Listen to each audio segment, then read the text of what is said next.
issue with the police. So I mean, there's issues with policing that go back way. Our modern issues with policing start when the U.S. leaves Iraq. There's Afghanistan to go into Iraq, or they split the 40 anyway. There's a bunch of surplus military equipment that gets built. That's the point.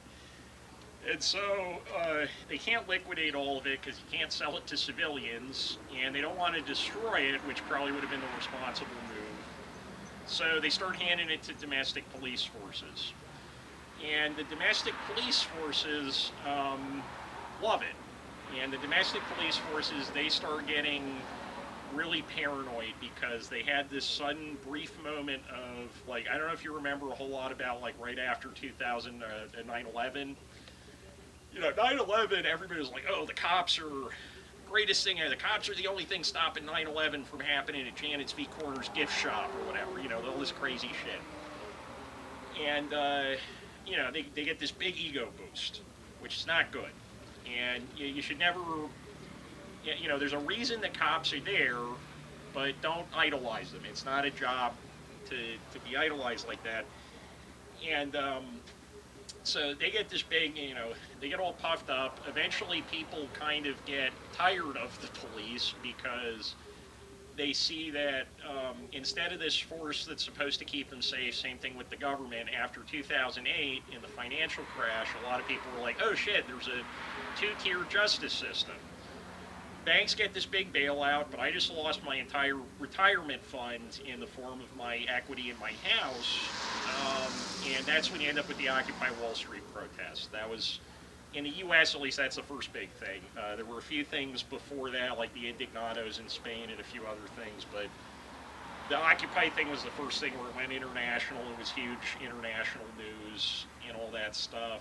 And a lot of people come out with a pretty confrontational view of the police because that was part of why it was set up that way. It was to give people that wouldn't normally have a confrontational encounter with the police to show them, like, oh, okay, this is how you would get treated if you were undesirable in this society. And it worked. A lot of like BLM organizers and stuff came from Occupy. It was like boot camp for how to organize. And so after that, you have this political awakening. The other thing is, before Occupy Wall Street, nobody in the U.S. was ever talking about stuff in terms of class relations. I remember when I was a kid, as I was 23 when Occupy happened, people would never talk about stuff in terms of the ultra-rich versus the not-so-rich. I would have conversations with people all the time when I got out of there, and I was kind of still in political propagandist mode, and I'd be like, the ultra-rich do not care about you. They do not care about anything besides making more money and performative displays that they have power over the people around them.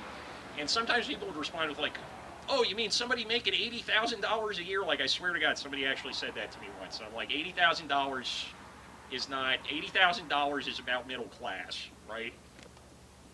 There are people that make $80,000 a day, at least, right? And anyway, so the police forces, all these shootings start happening a few years after Occupy.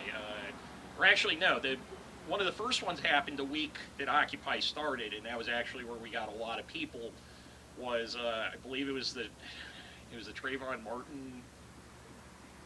There's been so many of them. It was Michael Brown was Michael Brown. Yeah, Michael Brown was the first one that really. It was a huge march for Michael Brown that passed by the park. We got a lot of runoff of people who walked by, and that's where we got a lot of numbers, because there were more people in the media were saying, but there were maybe like 500-600 people there the first week at any given point in time. And these things keep happening, and they make national news, which they were not making national news before that, I think, in a lot of ways. Like, besides like Rodney King or something like that, but it would be every 10, 15 years. And people start realizing, hey, this happens like once a day in the United States, like that a police officer shoots somebody. Also, being a police officer, in terms of dangerous jobs, it is more dangerous to be a pizza delivery driver. Like, there's more fatalities of pizza delivery drivers than there are cops per capita. And so people start turning on the police because the police are acting as this rogue force. And instead of responding to this in a rational way, they respond to it kind of like how like the mob would or something like that. Like they're like, you can't prosecute any of our guys for doing any kind of like obviously crooked shit, and that doesn't help public trust in the police. You know, it just makes it seem like, okay, the police are their own thing, they're out to get theirs, they have no real, they're not protecting me from shit, and I don't really, the legitimacy of the police forces go down tremendously in the eyes of the U.S. public, except for to the people where they like, I'm trying to think how to say it, like people where like authoritarianism is kind of a big part of their identity, and they see this and they're immediately just like, I'm going to sympathize with the police officer in this situation. And then a few of them realize that they're white supremacists. Like, there were a lot of closet white supremacists in the United States. I mean, the U.S. was founded as a white supremacist nation. You know, that's like the dirty truth about the U.S. You know, people who didn't own land could not vote for a very, very long period of time. Black people could not vote. Women couldn't vote until 1920. Right? And yeah, and so you have this breakdown of public confidence in the police and in institutions and authority. And the way that the institutions and the authorities respond to this is not to try to rebuild this trust. It's basically lashing out to say, like, don't fuck with us or we will fuck with you, like in a bad way. And so that just keeps spiraling, because if that's their response to this stuff, the public, you know, the public's not going to respond to that well. Nobody wants to get shot when they're just trying to go get fucking groceries or whatever, right? And, yeah, and so you have this deep divide in the country, and then you also have people are looking for ways to feel in control of their surroundings. After, like, 2008 was a huge shock to a lot of people, because the common wisdom when I was a kid was, invest in real estate, it never goes down. You know, there's no chance.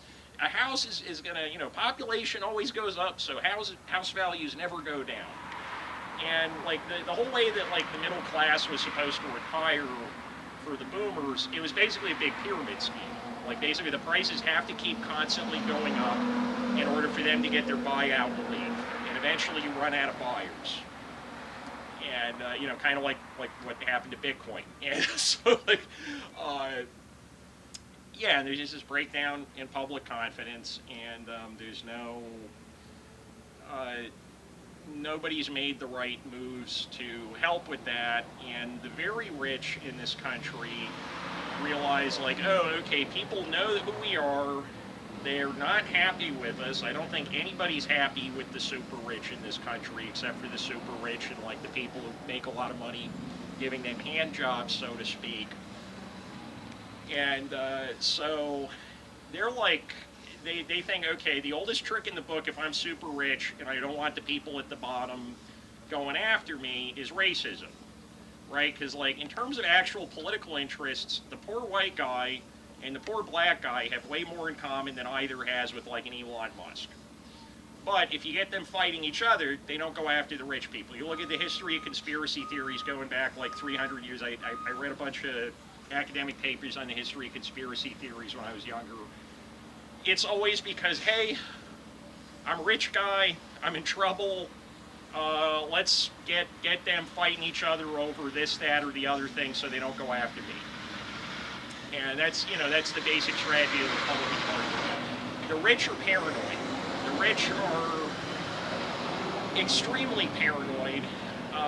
Like, you ever see that South Park episode about Occupy Wall Street where it's like 5 guys in a park and then the whole world's just like, they're gonna kill us or whatever.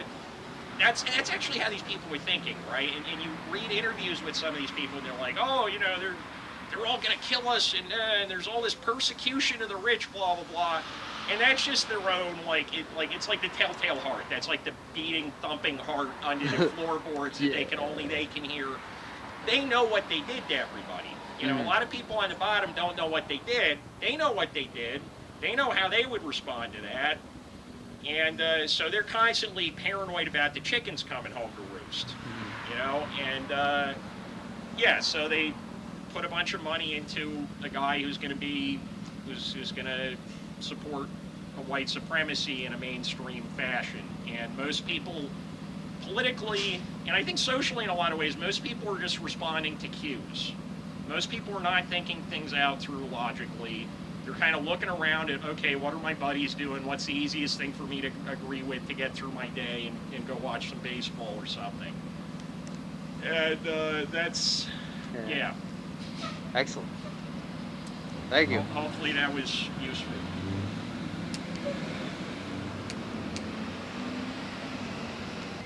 Yeah.